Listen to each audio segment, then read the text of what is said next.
natin yan. Ay, dyan, picture mo ako. Sige. Alright. Dami na, Pogi, oh. Reverend Eric T. Burton. Nandito dito. Wait lang, isang walang ilaw, isang Okay lang yun. Okay.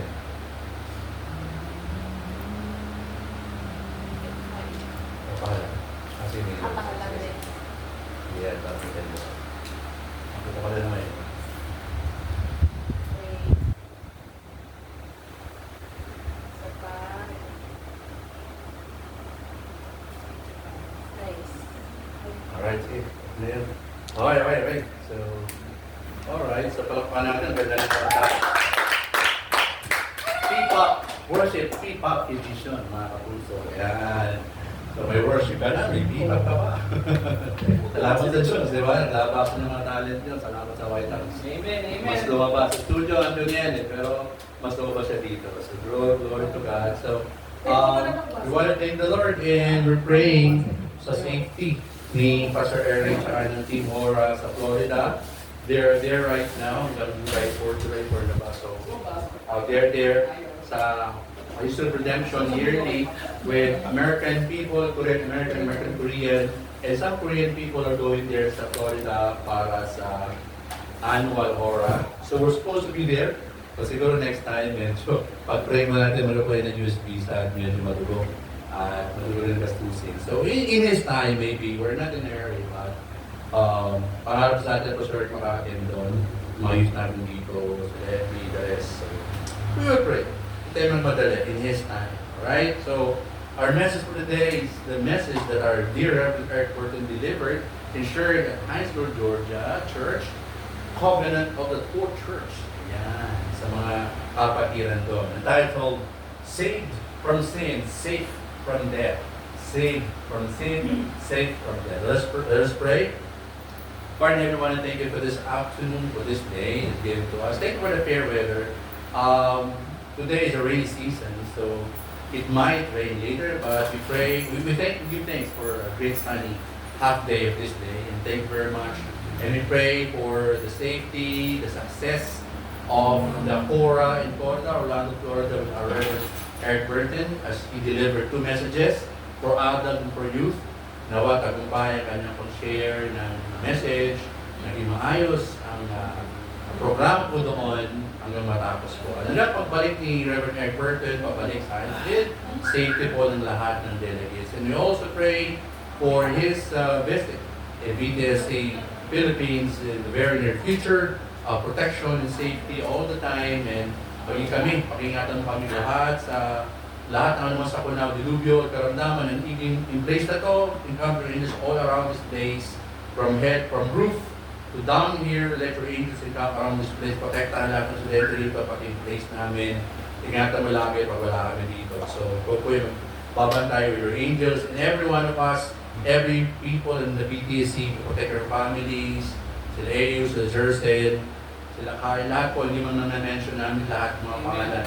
Pagpapalayan po lahat sila, even si Bri, continue to give him physical strength day after day, and Saturday, everybody, hindi man ma-mention lahat, families, tita, tito, nanay, tata, lolo, lola, lahat, kamag-aanakan, lahat ng punta na sa BTSC. Kahit minsan, kahit isang beses, sinasama namin lahat sa panalangin, ang kalusugan, kaligtasan, pagpapala, ikaw sa kanila. Salamat sa araw na ito. In Jesus' name we pray. Amen. Glory to God. Alright, so meron na po tayo mga P-pop dito, hindi lang banda. Dati, nagpo tayo ng banda, hindi lang banda, P-pop pa. Salamat kay Coach Sean, kay Emil, at tutukasan ng mga talent, pang AGT. Yan, America's Got Talent. Sa Golden Buzzer yan, mga kaibigan. So anyway, balik po sa ating topic today, delivered by Reverend Eric Burton. Let's continue. Sabi sa Luke 1:7-1, salvation from our enemies and from the hand of all who hate us. Alright? Salvation from our enemies and from the hand of all who hate us. Medyo aray pa ng konti yung realidad nito. But in the sense na niligtas tayo ng Lord sa mga tao na ayaw tayo o sa persa ng kadilimang pumpuksa sa atin, at niligtas tayo sa kamay ng mga ayaw din sa atin sa pamagitan ng biyaya ng Diyos. And that's all because of His blessing. And believe me, God is working in you and me, all of us, if you put your trust and work for Him. We are all imperfect, but if you are a child of God, if you're a follower of Jesus, His angels will be with you all the time. His angels will camp around your place, your home. Day and night will protect you and guide you. As you travel, land, air, or by the sea, or by the water, He will guide you and protect you. That is 100% because you honor the Lord. And even though you're imperfect, I am imperfect too. And then panalangin sa akin. Now, introduction to Pastor Eric's message.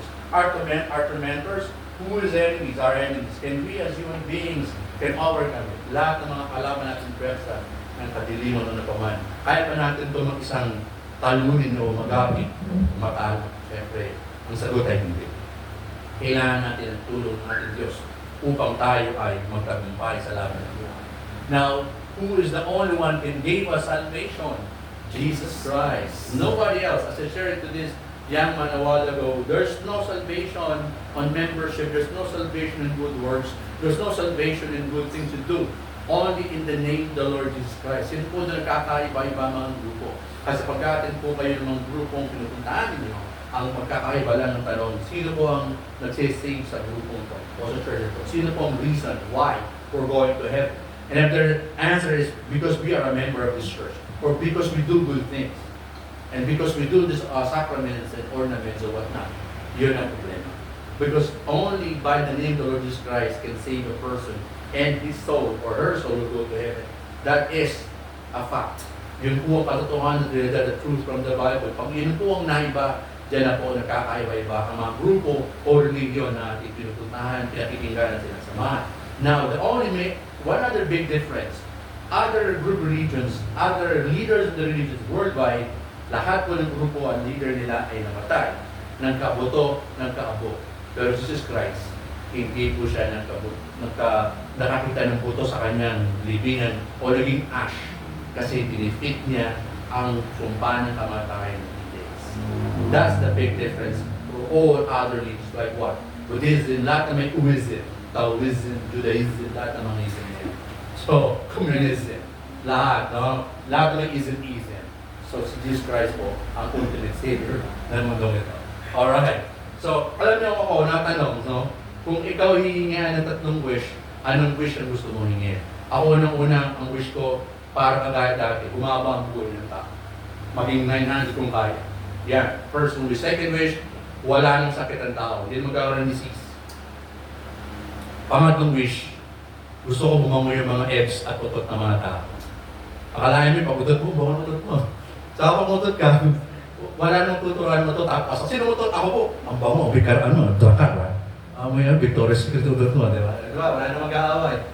So, seemingly, enjoyingly, it is really a great thing. Pero magugulog po talaga tayo when we die. When we are not with Jesus, all because with 2 deaths. Isang physical death, isang spiritual death pag wala kay Jesus. Pero kung na kay Lord ka, you're gonna be born twice. You're gonna be born biologically, you're gonna be born spiritually. So you continue to believe in the Lord. Now, salvation to save or rescue us from any diseases, from any fires of hell, it is the way of the Lord to help us all. Now, the main point number 1, let us continue to study this. The salvation of Jesus Christ, powerful and complete. Pag si Christ po ang nag-save sa atin, kompleto po yun, no need to add up. Wala nang add-ons. Wala nang side business ka pwedeng ilagdag. Pag tinanggap mo si Jesus Christ ng Lord and Savior ng buhay mo, yun ay presat, payak at tiyak sa iyong buhay, hindi mo na kailangan dagdagan ng kahit ano, kailangan mo sunod sa Kanya, magpabago, sumaglingkod, pero hindi mo siya kailangan tulungan na save ka at dali ng kaluluwa mo sa langit. Kasi trabaho niya yun. You cannot play God and you can't. You can never play God and you can never be a savior. Believe me. It has been in the long lifespan that yung pagkakala ng mga tao sa Biblia, sa mga aral, o sinong tagapagligtas. Si Jesus Christ na mula noon hanggang ngayon, hanggang sa kanyang pagbabalik. Alright. And in Romans 8:38, and I'm convinced that nothing can ever separate us from the God's love, neither death, nor life, neither angels, nor demons, neither our fears for today, nor our worries about tomorrow, not even the powers of hell can separate us from God's love. Of course, for those who believe in Christ, for those who acknowledge Him as a personal Lord, God, and Savior. Hindi po naman pwede i-claim ito ng mga taong ayaw maniwala sa Kanya. ayaw maniwala sa Biblia. When you come to meet a person who doesn't believe in the Bible and say to you, Bible are created by men, of course. Pinasulat ng Diyos sa tao para sa tao. Paano kung ang Diyos mismo nasulat niya, baka hindi mo na maintindihan. So maraming tao, tao lang gumawa ng Bible. Ginawa lang yan ng tao. Tama naman. Pero galang ng Espiritu Santo sa puso't isipat sa diwa, pinasulat. Yung kagaya ng Genesis, yan ay kinuwento ni Yahweh kay Moses sa Mount Sinai. Yung creation ng mundo, doon nagkwentuhan sila. Kaya yung sulat yung Genesis. Malalaman ba ng tao tungkol doon? Ito, past tense na po yung Genesis, no? Yung creation ni kinuwento ni Yahweh kay Moses. Kung hindi kinuwento kay Moses, paano natin malalaman kung ano mga kwento noon, no? Hindi maiintindihan ng isang pilosopong tao yan. Pero kapag ikaw ay nagpasakop sa Espiritu Santo, maiintindihan mo ang realidad tungkol sa Biblia. We go on. Now, sabi pa dyan, Jesus Christ, our spiritual exodus. Of course, He is. He is. Kung may exodus sila Moses, Jesus Christ, sa bagong tipan, ay ang ating spiritual exodus. Now, in John 3:16, of course, the number one number one Bible verse in the world. Let us see. 1, 2, 3. For this is how God loved the world. He gave His one and only Son, so that everyone who believes in Him will not perish but have eternal life. Dito pala sa Bible verse, you can make a message. For God to love the world, you can expound that. He gave His only Son, you can expound that. But whoever believes in Him, you can expound that. Kailangan ka makagawa ng sermon. Ito lang ang gagawin mong outline, makakagawa ka ng message. Because yan talaga ang plano ng Diyos sa sangkatauhan, magkaroon ng kaligtasan sa mamagitan ng paniniwala, pananampalataya sa kanyang tungna na kaya niya sila. Kaya umiksi ang lifespan ng tao, sobrang sama niya na.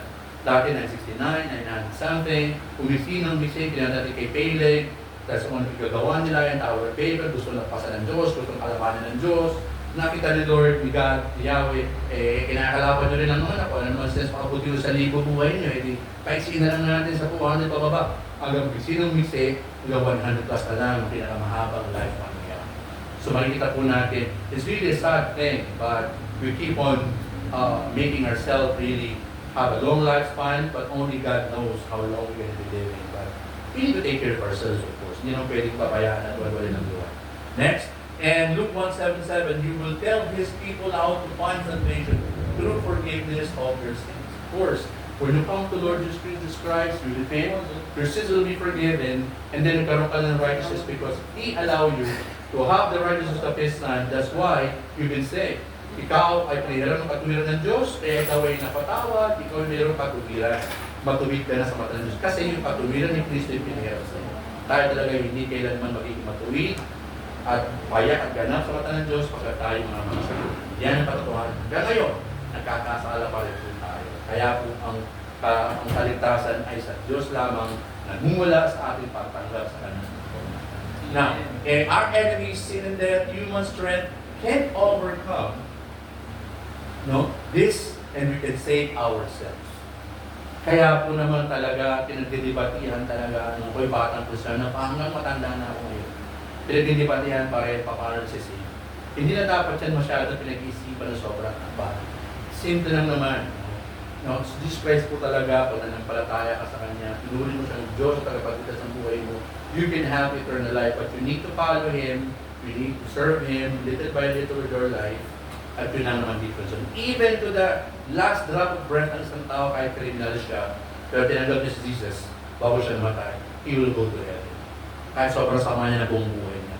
Yan po yung nasa Bible, hindi na pwedeng pot, pero lugi naman. Ang sama-sama ng taong buong buhay niya, tumanggap lang ng ilang segundo, langit na, of course. Just like the criminal at the cross with Jesus, pareho lang naman ang sample niya, tumanggap din yung to the last drop of his breath, sinama agad siya ni Cristo sa paraiso. Mismo, home sin. Yan. Home sin. Alright, so 1 Corinthians 15:56, for sin is the sting. Uy, sarap yan, matamis. The results in death, and the law gives sin its power. Sting. Kapangyarihan, kamusdad, di ba?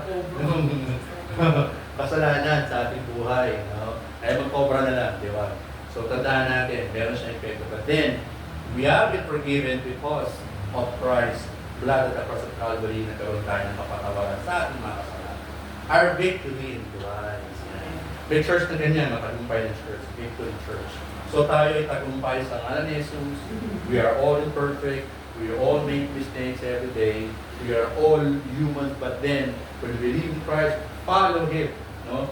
Magkakaroon po tayo ng katagumpayan sa pangalan ni Jesus pagkat siya ang bigay sa atin. Tandaan natin, magiging matagumpay at makabuluhan ng ating buhay pagkasama natin sa Jesus at tumalakad po tayo. You might fall once in a while, minsan madalas, bangon tayo bangon, ganun talaga ang buhay Kristiyano, but then, dapat alam mo lang, fix your eyes on Jesus, the author and perfecter of our faith, go forward, you finish the race, and you will understand His plans for you are better than the plan for your life. Tandaan po natin yan. And 1 Corinthians 15:57 is all read, 1, 2, 3. But thank God, He gave us victory over sin and death through our Lord Jesus Christ. Ito yan di ba? Kasi din our ourselves, kailangan magtagumpay. Kaya yung mga tao na self-sufficient sa sarili nila, mahirap yun. No, kapag ka superhero sa sarili mo, hindi mo tinuring na talagang kailangan mo sa Lord, mahirap yun. People will gonna be empty. At kahit sinabi ko, what is the life of a trillionaire or a billionaire? They're really happy, even though they're well provided. Kahit saan sila punta, may bahay sila, wala na silang pangangailangan. Yung card nila lahat, puro puno. Di ba? Puno lahat ng pera nila, pati mayroon pa silang gold sa bahay na pagkalaki ng puno-puno ng cash, dollars, or pound, o naman. Do you think their life is gonna be complete without the Lord? Of course not. Kailangan para nila ng Savior. Kasi kahit anong yaman at kahit nila, kahit mamigay sila ng anumang ilang foundation, bigyan nila ng milyones, hindi na tinatanggap si Jesus Christ. That would be useless. And I shared this quickly. I remember, doon tayo nakasikatan ni Manny Pacquiao, tuwan-tuwa pa ako sa kanya kasi religious naman siya. But I told all the congregations in Bulacan before, sayang din ang buhay niya kapag hindi niya tinanggap si Jesus Christ. Little did I know, salamat sa nag-share sa kanya ng gospel. Salamat sa nag-pray for him. Nung tumanggap siya kay Jesus Christ, sobrang bold daw siya mag-preach ng gospel. Para preacher na nga siya palagi dahil mahal na mahal na si Jesus Christ. At kanina, kasi pinafollow ko si Rendon Labador natuwa ako sasama raw si Pio Balbuena. Tambay sa CCFMA. Sisimba rin, sasamba din si Pio Balbuena. Mga katambay. Tuwan-tuwa na, glory to God, di ba? Pati mga content creator talaga yung nagbo-born again. Salamat sa Panginoon. They're imperfect, but then, si Pastor Bong sa akin yan, one of the best pastor na nakilala natin. So, there are good hands na di-disciples sila naman. Glory to God. Alright, so, tuloy po tayo. Patapos na rin yan. After hearing the horn of salvation, which is the Lord, He has sent us a mighty Savior from the royal line of His servant David sa Luke 169. Tapos then, Psalm 18:2. Basahin natin, 1, 2, 3. The Lord is my rock, my fortress, and my Savior. My God is my rock in whom I find protection. He is my shield, the power that saves me, and my place of safety. Kita mo naman yan, di ba? Kinantayan niya nga Gusto na ikbanta niya. Victory. Nandito ko yung tatanong sa ayan. Ito sa isang salin, yung ginagamit ni Pastor Eric na New American Standard Version o Bible, sabi nito, the Lord is my rock, ilawan natin. In my fortress and my deliverer, my God, my rock, in whom take I refuge, my shield and the horn of my salvation, my stronghold. So Jesus is our horn of our salvation. So salamat sa Panginoon for pagiging kasama. So main point number 2 is Holy Covenant. Does God keep His promises? Of course. He keeps His promises. Siya lang ata ang tumutupad sa pangangatawan, pumapalpatahin. Kasama ko dyan. Pero siya, pag sinabi niya, ginagawa niya. Marvelous, 2 Thessalonians 1:10, when He comes to be glorified in His saints on that day, and to be marveled at among all who have believed, for our testimony to you was believed. Yan po ang kabutihan ng Diyos sa ating lahat, mula noon hanggang ngayon, na nanatiling tapat. Now, Luke 1:79, to shine upon those who sit in darkness and the shadow of death, to guide our feet into the way of peace. He promised that to us even before, up to now. He's going to be helping us to jump in, to go to the light, and escape the darkness of this world. Yan ang ating Panginoon sa ating. Luke 1:72 again, to show mercy toward our fathers and to remember His holy covenant. Ipan, pangako ng Diyos. He will never leave us, nor forsake us. He will bless us in the end. We need to really believe in His name, follow His will, obey His word, and kahit nahihirapan tayo, find ways to serve Him in our own little way. Now, a covenant set apart, yan, because Holy Covenant in Greek, diatheke hagios, completely set apart, yan ang ginawa sa atin ng Diyos para makita ang kanyang kabutihan. Let us read the Psalm 89:35 in 1, 2, 3. Once I sworn by my holiness, I will not lie to David. God remembers promises throughout the decade history. Yan. Natatandaan, pag wala nun, mga Bible history natin, matatandang tipa ng Bible heroes natin, sila David at sila Abraham. Hanggang ngayon, His promises continue to progress and to be experienced by the followers of the Lord kasi siya ay may covenant na tinutupad hanggang ngayon sa atin. And Psalm 105:42, for He remembered His holy word with Abraham, His servant. Yan. Hindi nalimutan hanggang ngayon, pati sa ating lahat. So, when He told you, He will never leave you nor forsake you, He will be with you till the end of the age. He will be with you. Yan ang Panginoon. In the spiritual darkness, John 1:5, the light shines in the darkness, and the darkness did not comprehend Him. Because Christ is our light. And during the darkest times of our life, He will help us and rescue us and take us out and bless us and deliver us from all force, work of the devil. Hallelujah. Now, in Luke 1:68, blessed be the Lord God of Israel, for He has visited us and accomplished redemption for His people.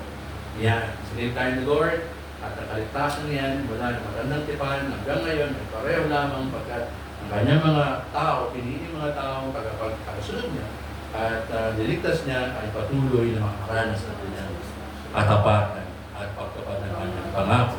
Luke 7:16, all the people were amazed and began praising God, saying, a great prophet has come to us, God has come to help us. Of course, His hand will always be with us until the end of time. There are times we want to give up, but Jesus always saying us, hold on. Hold on. Many people will try to quit lives and, lahat tayo naranasan mo sa pinapwela. But Jesus Christ is telling us, hold on. Alright? To promises, to cling on His promises because He is good all the time. And we will remember His promises during the toughest times of our life. He is tougher than our toughest time. And in the darkest times of our lives, He is our life.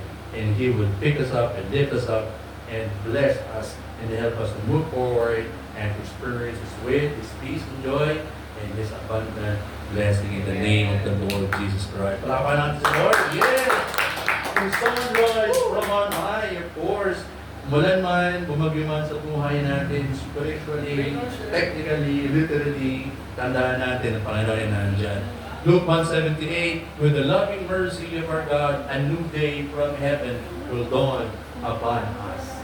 Napakagandang pagbulay-bulayan sa tayo ng Diyos. No?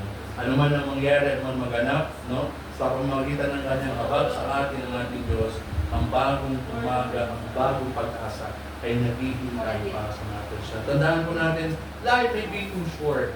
And as we continue to be excited, being happy and have true joy in our heart to serve our God, we find ways, no? Kung bago nga, papain ng ways tayo pa kaya. We find ways to serve the Lord in our most very humble way to serve Him. Lahat naman, tinukador ni God.